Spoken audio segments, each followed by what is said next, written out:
Beautiful.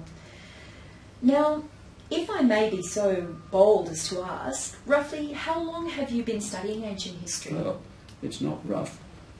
I am clear about one thing, that, Yes. that I first became conscious of that what I was doing was history, Yes. was in the year 1949, when I wrote an honours non-thesis. Okay. I've never written a thesis, I must say, but we came close to writing one in 1949 in what was called the honours year at Canterbury. It actually was called a master's degree, but it's the equivalent of a Sydney or Macquarie honours. Okay.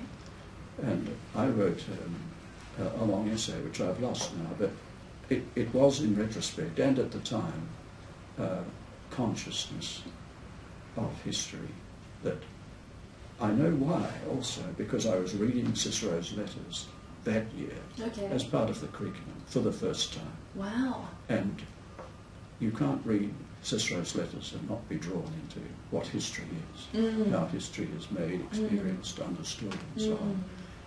And I was deeply gripped by Cicero's letters at that time.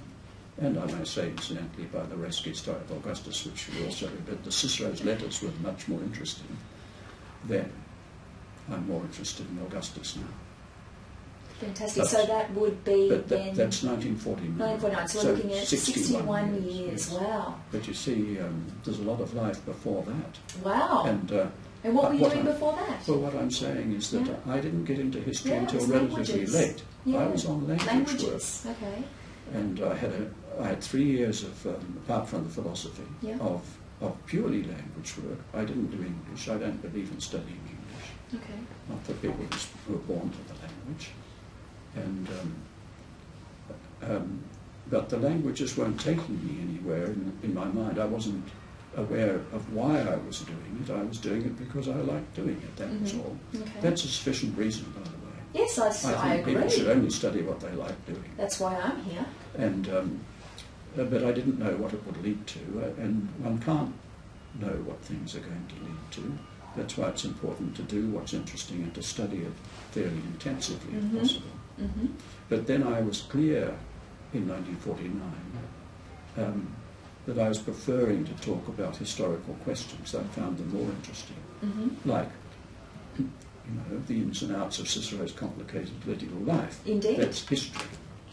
Indeed. It's not a study of literature, for example. No. But it involved language. Yes. I was doing it in Latin. So you had the best of both worlds. Yeah. Indeed. It was the language that led me to history. Yeah. And are you glad? Are you glad that you transitioned? Oh, completely. In my life, I look back now, I never knew why I was doing what I was doing, and I don't think that matters. No. But I know exactly why I was doing it now. That I understand where I've been, and I have a large agenda to bring it to completion. Yes, You're absolutely. not allowed to ask me that. We're talking about the past. Absolutely. Well,